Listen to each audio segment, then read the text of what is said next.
Bismillah ar-Rahman ar-Rahim. Salam alaikum wa rahmatullahi ta'ala wa barakatuhu. Que la paix soit avec vous à jamais. Que la paix émane surtout de vous. Elle vous englobe ainsi que votre famille et votre descendance. Est-ce qu'on aura la paix à 100%? Pas dans ce monde en tout cas. Mais nous pouvons être en paix avec nous-mêmes à l'intérieur. Est-ce que c'est possible à 100% aussi? Non. Pour chaque personne qui a une responsabilité, ne peut pas être en paix à 100%. Mais ce que celui qui nous a créés nous demande, c'est de faire le maximum, aller le plus loin dans la paix, sachant qu'il y aura toujours une guerre. Que ce soit avec toi-même, ou que ce soit avec les autres, ou alors que ce soit dans une société ou intercontinentale. Du moment qu'on est sur ce globe terrestre, nous devons mener une guerre contre la terre, contre l'approvisionnement, contre la sédentarité, contre cette forme de, si vous voulez, de pouvoir que les autres, ou d'emprise que les autres ont sur nous. Nous devons toujours nous préparer à une guerre. Allah dit dans le Coran wa a'iddu lahum mastata'tum min quwwa wa a'iddu, préparez-leur tout ce que vous pourrez de force. Est-ce que Dieu nous a pas donné de la force? Si. Est-ce que Dieu nous a donné de l'intelligence? Si. Un cerveau? Oui. Un corps qui fonctionne? Oui. Mais l'avons-nous utilisé pour pouvoir préparer ou nous préparer à une éventuelle guerre intérieure? Le vrai champ de bataille qu'il puisse y avoir, c'est toi à l'intérieur. L'extérieur, tu peux l'éviter.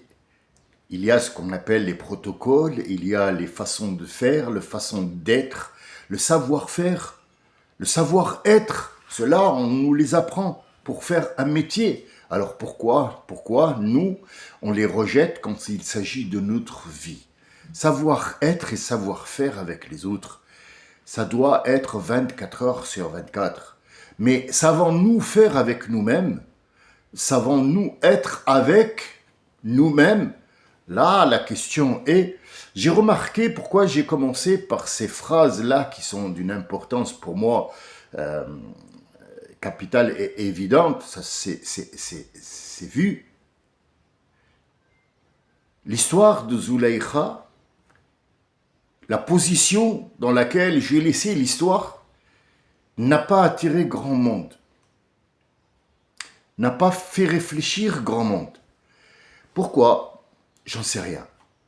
Mais ce qui me semble, est ce que par rapport à mon expérience, je dis que cette histoire, tout le monde s'y retrouve, même s'il a vécu ça ou il n'a pas vécu ça, il aurait pu l'avoir autrement dans d'autres endroits ou sur d'autres personnes.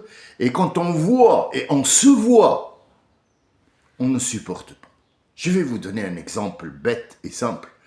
Tout le monde, à part les chanteurs, à part ceux qui utilisent leur voix, que ce soit dans un doublage ou que ce soit pour parler aux gens, ne supporte pas sa voix. Même un président de la République qui, sans ses airs montés et qu'il sait qu'il est... Quand il s'entend parler, la voix, la vibration de sa voix et non pas les mots qu'il utilise, ça c'est une autre histoire, il ne la supporte pas ou alors il la supporte pas comme il le faut. Chacun de vous, quand il s'entend parler dans un enregistrement, il n'est pas très convaincu de sa voix. Pourquoi? Pourtant les autres aiment bien sa voix peut-être. Sa femme, ses enfants, quand ils entendent la voix de leur père, peu importe comment elle est aiguë, grave, compréhensible, non, il bave pas, il postillonne, il crache, il crie, c'est la voix de leur père, c'est la voix de leur grand-père qu'ils reconnaissent et qu'ils courent quand ils l'entendent, mais lui-même ne la supporte pas.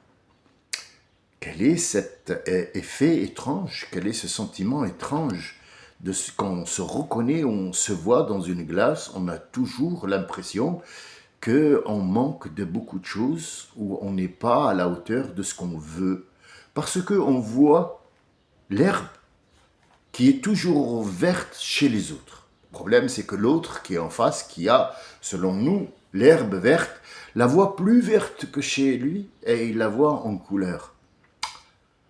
Problème. Qu'est-ce qui s'est passé avec Zulaykha et cette chemise qui s'est déchirée, ce témoin et ce monsieur-là qui est en plein délire et qui est en pleine épreuve qui est très très dure? Pourquoi les gens n'ont pas réagi? Est-ce que parce que ça ne les intéresse pas? Est-ce que parce qu'ils n'aiment pas entendre ça? Moi, je vous dis que tous les imams que je connais, y compris mon père, mes deux oncles, mon grand-père et un autre oncle qui n'est pas imam, qui est mu'addib, ils ont tous fait la même chose. Quand ils arrivaient à Lot, Sodome et Gomorrhe, ils ont dit l'essentiel, en gros, et ils sont passés à autre. Donc des questions qui se posent, on prend tout de suite la claque parce qu'on ne doit pas parler de quelque chose qui est tabou. Or, Allah Azza wa Jal nous dit, il est très important que vous vous rappelez cette histoire. Tout ce qui est fahisha, qu'est-ce que le fahisha?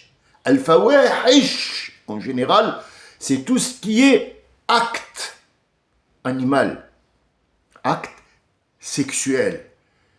Cet acte sexuel n'est pas apparenté à l'être humain. Mais il n'y a pas d'autre façon que Dieu a créé de procréer que ça. Et il nous a donné cette rahma, cette miséricorde, d'utiliser ça comme étant un plaisir. Mais ce plaisir, il l'a limité. Il est limité dans le temps. Nous, ce qu'on fait, et croyez-moi, ce n'est pas des choses que j'invente. Tout le reste de l'Arabie utilise des cachets pour les performances sexuelles. Sachez-le.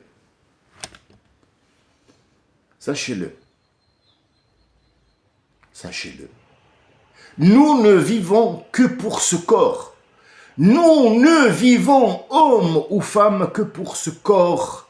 Pour cet acte, c'est ce qui se passe dans la société. Ce qui se passe dans la société, ce n'est pas un commerce. Le commerce, ce n'est pas ça. Le commerce, c'est échanger des choses que moi, j'ai pas, pour te donner, pour survivre, pour que tout le monde puisse bouger. Or, ce que tu vois dans la rue, dans les entreprises, dans les bâtiments, où il y a des gens, il y a une femme qui essaye d'attirer un homme dans son lit, et vice-versa. Et les autres regardent. Et c'est la pire des choses qu'il peut y avoir, puisque quand on passe à l'état animal, on n'est plus des êtres humains. Et c'est pour ça qu'Allah il dit, vos femmes sont un habit pour vous. Ce que essaye le shaitan, c'est de vous dénuder pour que vous n'ayez plus l'aspect humain, mais animal. Est-ce que nous avons conscience de ça? Non. Toute notre fabrication, au jour d'aujourd'hui, toute la fabrication, qu'elle soit industrielle ou artisanale ou commerciale, repose sur le corps, le bien-être du corps, la décoration du corps, l'achat du corps, le lingerie pour le corps, ce qu'il faut pour le corps. On a oublié le reste. On a oublié l'essentiel, le reste, même ces guerres qui sont là. Il faut que monsieur le con, l'homme rouge, devienne Dieu avec son corps. Et il a utilisé le corps et il a fait des misères avec le corps des jeunes filles, lui et l'autre, et l'autre, et l'autre. Ce sont des gens qui mangent des corps. Ils mangent des êtres humains, sachez-le. Rien n'est apparu encore, mais vous verrez. Nous sommes dans un siècle où il y a encore des cannibales. Et encore, il n'y a jamais eu de cannibales. Il y a des cannibales qui mangent des morts, qui mangent des petits-enfants. Sachez-le. Et nous, on est en train de regarder le corps. Est-ce que le corps, il est bien? Est-ce que le corps est là? Alors on va faire la gonflette, alors on va faire ça, alors on va faire le joli, on va faire la déco, on va faire les machins. Est-ce qu'il me va? Est-ce qu'il me va pas? On est perdu, les gars. Perdu. Fini. C'est pas moi. Non, je suis pas pessimiste. Si j'étais pessimiste, je ne vous en parlerais pas. J'essaierais pas de refaire ou d'attirer votre attention sur des choses que moi-même j'ai vues. Et alhamdoulilah Rabbil Alamin, mon attention a été attirée quand j'étais jeune. Donc j'ai eu le temps de regarder. Il y a des gens maintenant, quand je parle, ils se retrouvent dans l'histoire. C'est ce qui fait le rejet immédiat. Le rejet immédiat. Qui c'est lui? Quelle science il a apporté? Mais j'apporte pas de science. J'apporte pas de science. J'apporte toutes les sciences. Qu'est-ce que c'est science pour toi? C'est quelqu'un qui va te donner un tampon comme quoi t'es docteur. Docteur en quoi? En philosophie. D'accord. Donc, le doctorat, c'est quoi? C'est quelque chose que tu as inventé. Le doctorat, le mot doctorat, c'est toi qui l'as inventé et tu as dit, il y a des personnes qui sont aptes pour te donner un tampon. Donc, en fait, tout le monde peut savoir, ouais, tout le monde. Le savoir est pour tout le monde. Mais utitum, tous, min al-ilmi illa qalila. Tous, cette science est pour tout le monde, sauf qu'il y a des gens qui en prennent un petit peu, il y a des gens qui en prennent beaucoup. Sachez que l'océan, aujourd'hui, au jour d'aujourd'hui, on est en 2026. Je pense que cet enregistrement, peut-être qu'il y a des gens qui vont le regarder en 2070, si la vie continue, bien sûr, ils diront, mais il parlait déjà de choses qui, oui, on a découvert de l'océan sur lequel, ou à côté duquel on vit, ou dans lequel on vit, 1%. Nous ne connaissons pas l'étendue. Nous ne connaissons pas l'étendue. Quel est ce mensonge? Quel est ce mensonge amer et stupide que de nous dire qu'il y a un vaisseau qui a fait le tour de la Lune et qui a vu le côté caché de la Lune et il nous envoie des images créées par Léa pour qu'on puisse y croire. Quand ton Dieu te dit, vous ne passerez pas, vous ne passerez pas, vous ne passerez pas. Mais où? Est-ce que la Lune est incluse? La Lune, on peut y arriver. Mais pour ça, il te faut un sultan. Il te faut être doté de l'approbation de Dieu. Je n'ai pas diffusé, de l'approbation. Donc tu peux, mais tu ne pourras jamais atterrir sur une lune qui n'est pas faite pour être un parking pour les fusées. Et le côté caché de la lune est glacé, puisque le soleil n'y arrivera pas.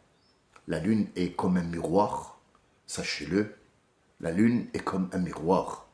Quand on commencera, Inch'Allah, en septembre, les cours d'arabe, si Dieu le veut et que je suis, Inch'Allah, vivant, dans un endroit stable, puisque là, je ne suis pas stable du tout. La plupart d'entre vous essaient de m'appeler, la plupart d'entre vous se disent pourquoi c'est pas l'enregistrement, il n'est pas dans un temps précis pour qu'on puisse, parce que je ne suis pas stable. La stabilité, c'est la totalité de votre vie. Être stable, c'est pas que dans le corps. C'est pas dans le corps. Je peux vous faire des enregistrements partout où je vais, c'est ce que je fais en même temps que je vis. Mais je cherche une stabilité pour pouvoir instaurer pour moi-même, un mode de vie qui soit compatible avec moi et avec les autres qui veulent bien de moi. L'histoire n'est pas ce qu'on veut vous faire comprendre. En 69, quand il n'y avait même pas encore de téléphone, une fusée avec des combinaison sophistiquée, sont allés à la Lune et ils ont mis un drapeau américain et non pas terrestre. Et en 2026, quand on a tout compris, soi-disant, et qu'on nous a fait comprendre qu'on a tout compris, et qu'ils ont créé, créé une intelligence.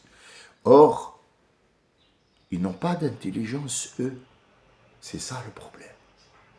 Il a juste raccordé des fils. Oui, il faut un savoir pour raccorder ces fils.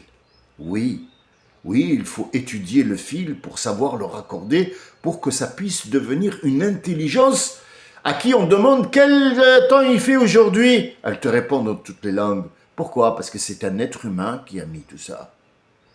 Donc me dire que je suis allé faire le tour de la Lune pour pouvoir m'arnaquer et me vendre tout ce qui est pour le corps et me laisser dans mon corps jusqu'à ce que le corps ne serve plus à rien.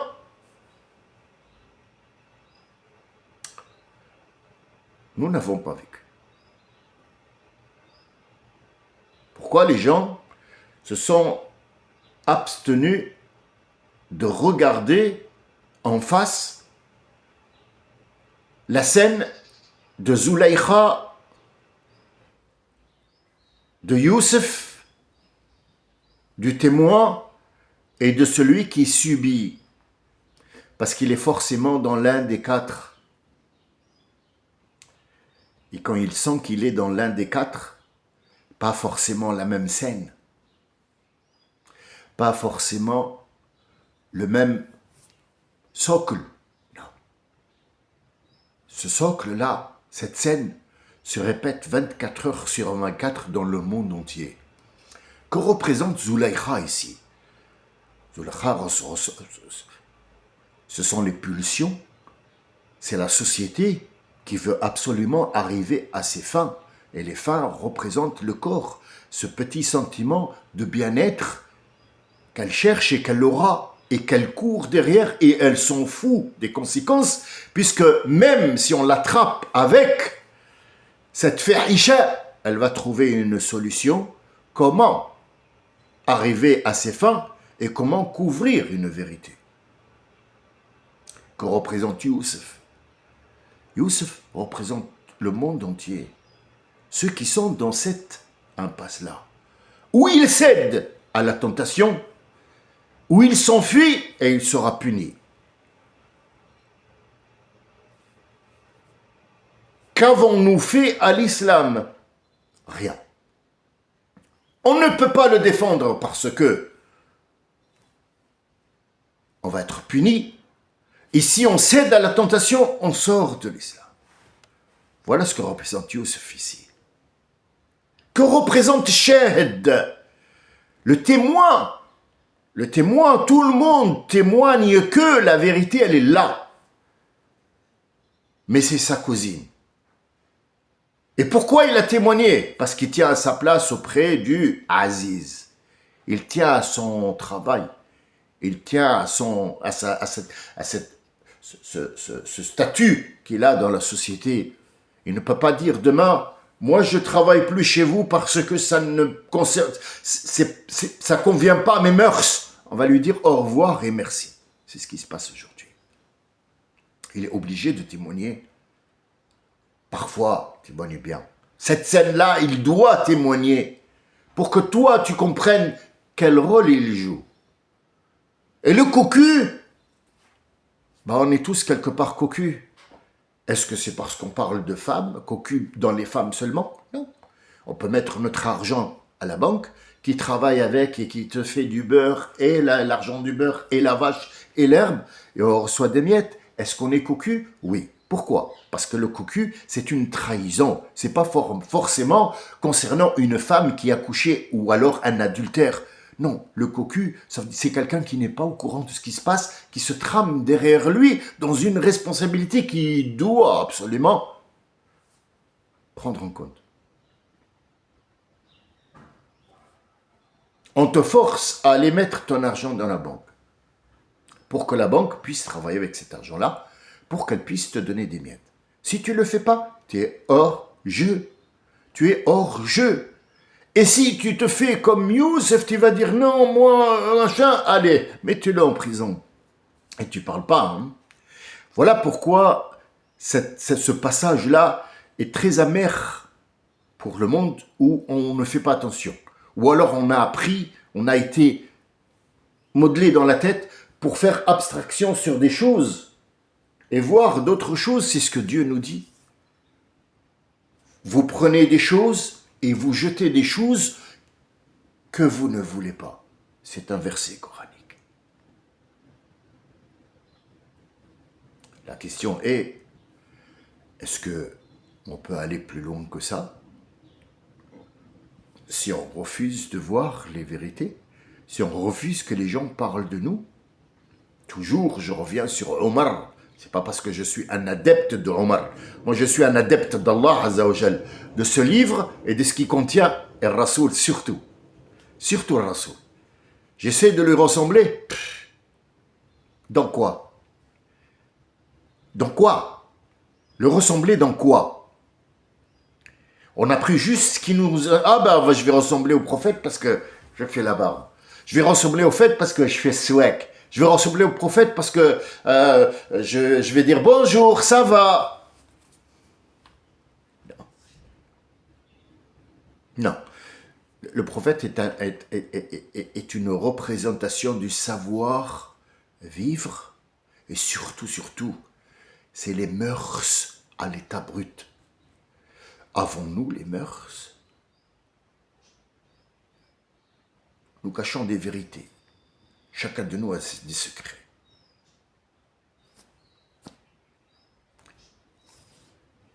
Je me suis révélé à vous. Je vous ai donné un petit peu de ma vie. Parce que je n'ai rien à cacher. Il y a des choses qui sont intimes. Ils ne sont pas à partager. Mais il y a des choses qui sont une société, dans une famille. Parce que la société est un mélange de familles. S'il n'y a pas de famille, il n'y a pas de société, il n'y a pas d'être humain, il n'y a pas de terre. Alors qu'est-ce qu'on a fait pour cette terre? D'où on vient? Rien. On a essayé de comprendre? Non. On prend ce qui nous intéresse. Ce qui nous intéresse, c'est raconte-nous l'histoire. Moi, je ne raconte pas d'histoire.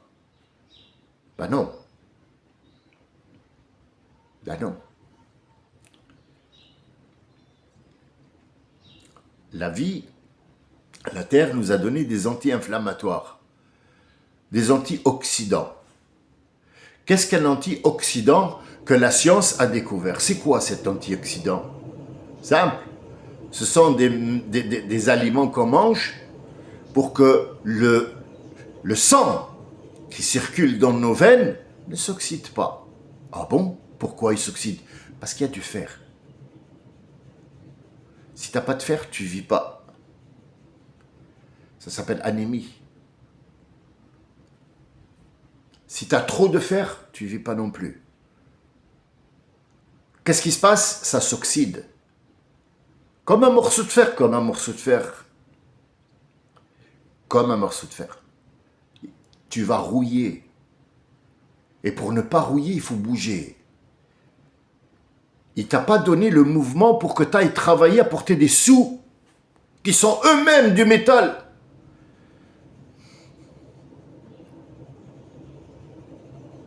C'est pour que tu t'oxydes pas. Mais la bouffe, c'est Allah qui la donne. L'air, c'est Allah qui le donne. L'eau, tu l'as détournée, détourne-le. Détourne-le. Ça ne fera qu'aggraver les maladies et tu le sais. Tu pousses les gens à être malades pour qu'ils puissent acheter chez toi. Où se trouve le plus grand laboratoire du monde pour faire les médicaments génériques? Israël.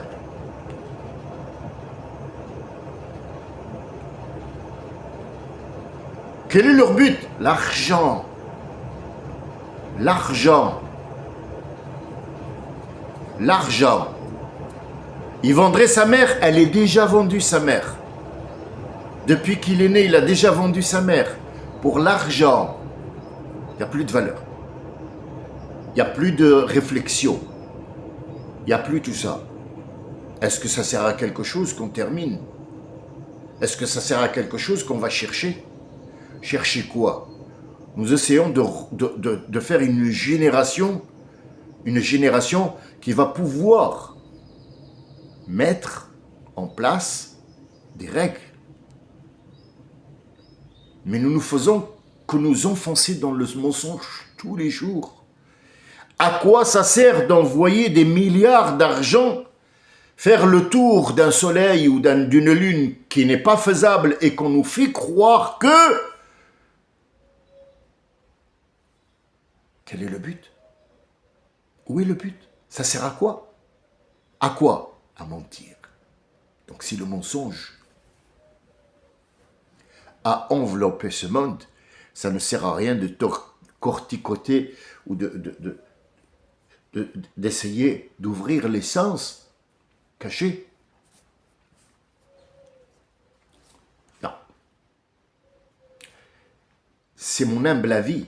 Après, est-ce que c'est une décision ou est-ce que je veux vous dire quelque chose? Non, non, non, non, du tout. Du tout. Je voulais un petit peu voir pourquoi la lumière ne fonctionne pas. Allons-nous rester dans le noir parce que l'ampoule ne fonctionne pas? Apportons quelqu'un qui va... Et s'il n'y a personne, je suis dans le désert. Il faut bien que je sais ou que je sache comment réparer cette ampoule pour que je puisse m'éclairer. Mais si je m'en fous complètement, c'est que ça me plaît de rester dans le noir. Autre question. Si par exemple on se retrouve dans l'histoire quelque part, on se retrouve dans cette histoire, l'histoire de Zulaïcha, est-ce qu'on est Zulaïcha? Est-ce qu'on est parmi les gens qui courent derrière ce petit instinct? Pas forcément que le sexe. La bouffe est un instinct. Les habits, être bien, avoir ce qu'on veut, faire ce qu'on veut. Est-ce qu'on fait partie de ces gens-là?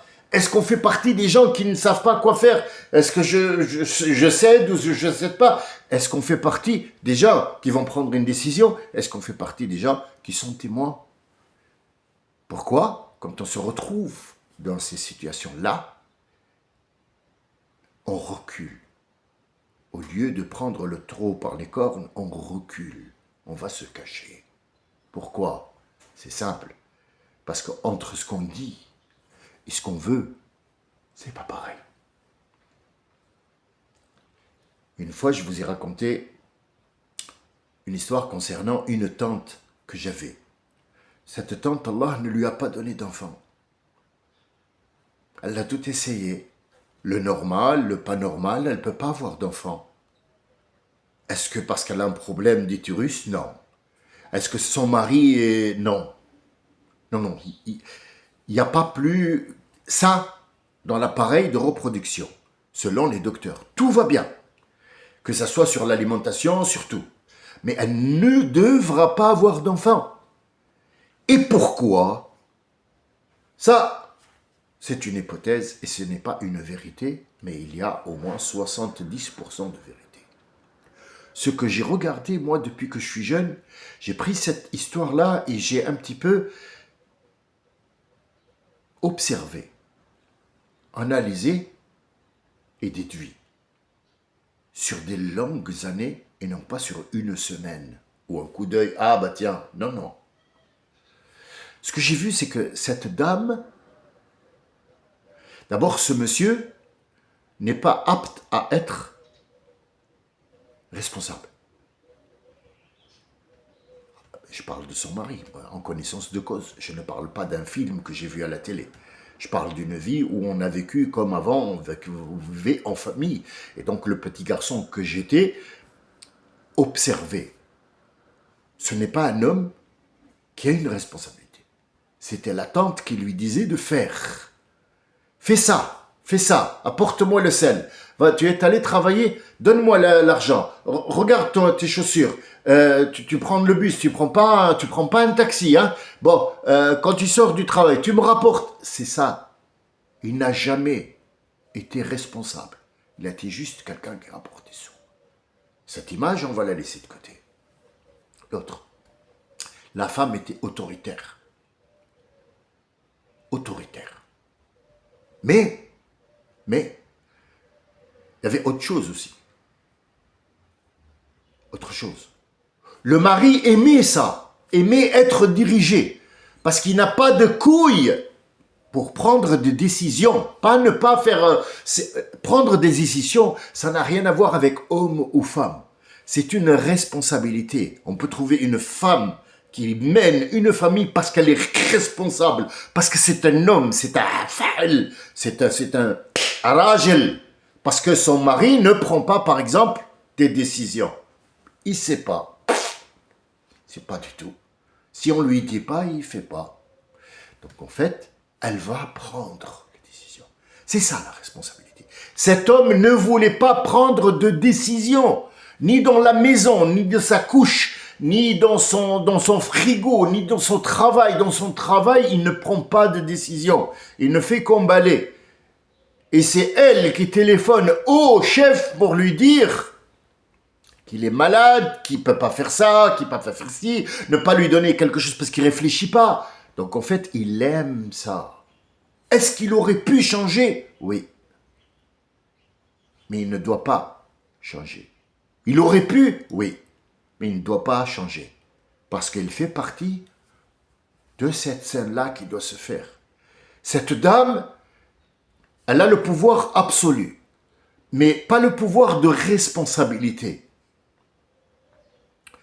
Il lui faut quelque chose pour se plaindre. Parce que ce qu'elle aime, c'est se plaindre. Elle aime faire la mesquine. Elle aime pleurer. Elle aime... Et si elle est joyeuse et qu'elle a un homme et qu'elle a des enfants, elle ne peut pas se plaindre. Donc automatiquement, elle va être privée de quelque chose qui la rend responsable, mais elle va être privée de ça pour qu'elle puisse se plaindre. Et elle adore ça. Donc automatiquement, elle n'aura pas d'enfants. Parce que si elle a des enfants, elle ne va pas se plaindre. Elle va être heureuse. Donc automatiquement, elle ne doit pas avoir. Qu'est-ce qui va se passer? Elle va adopter des enfants qui ne sont pas à elle. Et on lui a dit non, mais elle sait ce qu'elle veut. Parce que ces enfants, quand ils vont grandir, et je saute énormément d'étapes, énormément d'années, je les saute, jusqu'à aujourd'hui. Elle pleure sa race. Ah, j'utilise des mots comme ça. Elle pleure sa race. Pourquoi? Parce qu'elle adore ça. Allah lui a envoyé des enfants qui ne sont pas à elle, qui vont lui faire la misère. Et le monsieur est toujours à côté. Il ne peut pas avoir d'enfants parce qu'il ne peut pas gérer. Elle adore la misère. Donc elle a choisi la misère. Même si vous l'entendez crier, laissez-la. Allah, Alim, Hakim, je vous remercie. Je vous dis à bientôt. Salam alaikum wa rahmatullahi wa barakatuh.